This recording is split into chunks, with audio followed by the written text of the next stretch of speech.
En resumen, podemos decir que para la doctrina tradicional, el objeto de la acción indemnizatoria corresponde a la noción de cumplimiento por equivalencia.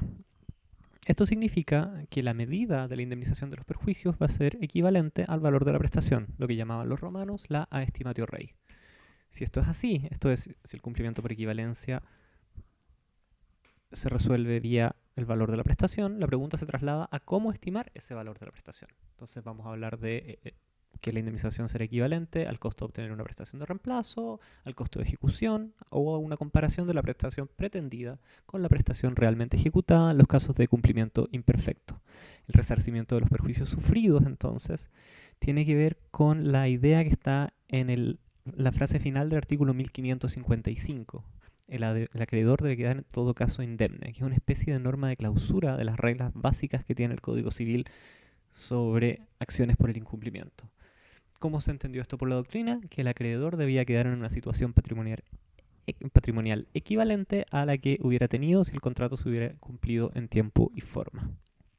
Esta forma de entender la acción indemnizatoria era esencialmente válida para los casos de compraventa de una especie o cuerpo cierto, o sea, obligaciones de dar una especie o cuerpo cierto, que es, decíamos, y como hemos dicho varias veces, el modelo básico sobre el cual se construyó la doctrina general del contrato. Entonces, por ejemplo, tenemos la compraventa de la vaca Flavia, de un granjero a otro.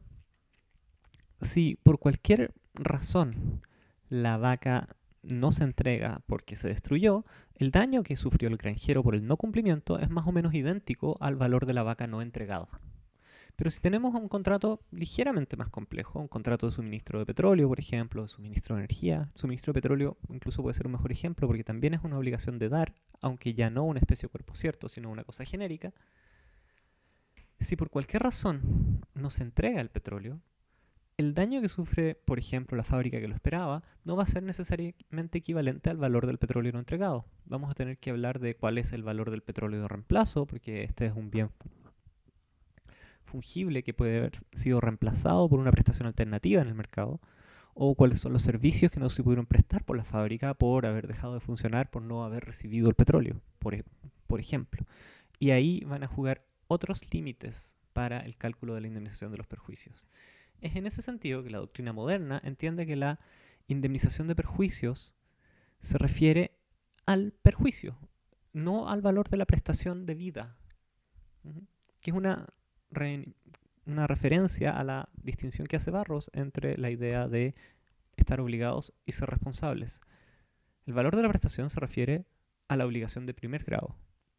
Cuando nace esta obligación de segundo grado, estamos hablando de la idea propiamente de responsabilidad. Y la idea propiamente de responsabilidad es que se indemniza, decíamos, los perjuicios sufridos, no el valor de la prestación. El contrato va a operar a lo más como un límite de los perjuicios que van a entregarse al acreedor, porque solo van a ser, como vamos a ver más adelante, los perjuicios previstos.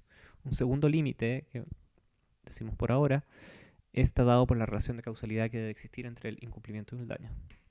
Entonces entendemos que nace una nueva obligación, la de resarcir los perjuicios, la que incluso se puede ejecutar forzadamente.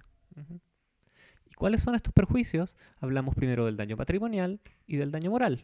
El daño patrimonial lo vamos a dividir usualmente en daño emergente y en lucro cesante. Todas estas categorías las vamos a ver con posterioridad. El daño moral, como también vamos a ver después, es excepcionalmente indemnizable en sede contractual. Solo en algunos casos particulares vamos a lograr la indemnización de esos perjuicios.